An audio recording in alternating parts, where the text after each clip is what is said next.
کھاتا ہے، اور اللہ جو مثالیں بیان فرماتا ہے تو لوگوں کے سمجھانے کے لیے،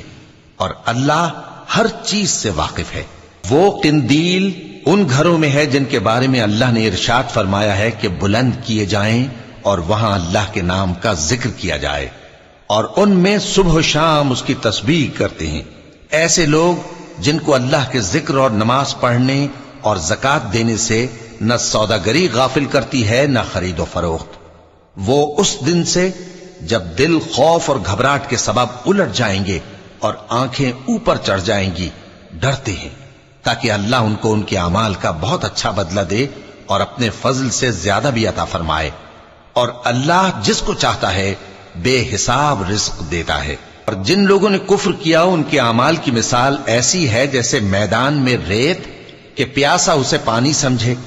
یہاں تک کہ جب اس کے پاس آئے تو اسے کچھ بھی نہ پائے،